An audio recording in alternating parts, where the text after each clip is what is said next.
Good morning and welcome to today's devotion for Friday, November 22nd, 2019. And today we'll be reading out of the book of Matthew, chapter 26, verses 36 through 46. So that's Matthew 26, verses 36 through 46. And the title of the devotion is called The Disciples Fail in Prayer. And I'll preface this by saying this account is when Jesus is in the Garden of Gethsemane with his disciples. And this is literally the night before he stands trial to be put to death. This is his last night on earth. And he's finding some quiet time to go pray to his Father. And he's having trouble with the disciples staying awake and staying alert while he says his prayer. So I'll go ahead and read now the account, and then we'll read the devotion after that. And it reads, Then cometh Jesus with them unto a place called Gethsemane, and saith unto the disciples, Sit ye here, while I go and pray yonder. And he took with him Peter and the two sons of Zebedee, and began to be sorrowful and very heavy. Then saith he unto them, My soul is exceeding sorrowful, even unto death. Tarry ye here and watch with me. And he went a little farther, and fell on his face, and prayed, saying, O my Father, if it be possible, let this cup pass from me. Nevertheless, not as I will, but as thou wilt. And he cometh unto the disciples, and findeth them asleep, and saith unto Peter, What? Could ye not watch with me 1 hour? Watch and pray, that ye enter not into temptation. The spirit indeed is willing, but the flesh is weak. He went away again the second time, and prayed, saying, O my Father, if this cup may not pass away from me, except I drink it, thy will be done. And he came and found them asleep again, for their eyes were heavy.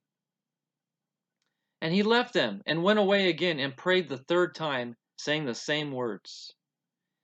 Then cometh he to his disciples, and saith unto them, Sleep on now, and take rest. Behold, the hour is at hand, and the Son of Man is betrayed into the hands of sinners. Rise, let us be going. Behold, he is at hand that doth betray me. And our devotion reads, Washington Irving's tale of Rip Van Winkle in 1819 is flagged as being a political satire of colonial Dutch America near the Hudson River in the shadow of the Catskill Mountains. Rip fell asleep for 20 years and missed the entire American Revolution. Often we are so weary, we pass through life asleep and miss out on God's amazing healing of our spirit.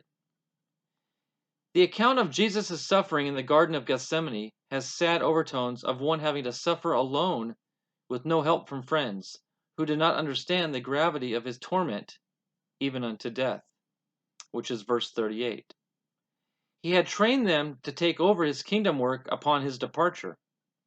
Obviously, they were not equal to the task, squabbling like spoiled children.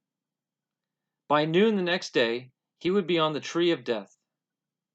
He was devastated, begging his friends to comfort him by praying with him. Desperately tired, they had fallen asleep before they could intercede in prayer. Jesus woke them twice and finally told them to sleep on in verse 45.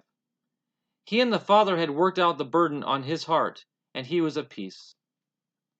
There will be times in life when we are so weary carrying our load that we could just lay down and give it all up. However, Matthew recorded this account to encourage us to toil on in prayer until God comforts and quietens our spirit, and we can carry on and fulfill his plans. We need our closest friends to share our feelings and know the burden of our hearts. And our final thought reads, Do not give up. Jesus himself had to go back and lay down his burden before the Father 3 times before finding absolute peace. Where does that leave us? So I'll end in closing by reminding you guys that we are created as creatures not to be alone. We are to have friends and family, and we are to seek our friends and family when we need help. And if you have friends that you cannot turn to when you need help, you may reconsider that friendship, because a true friend will always be there for you, regardless of the situation. So I pray that you have a blessed day today. Go out, do God's work, and I'll catch you again in tomorrow's devotion. Take care. Bye-bye.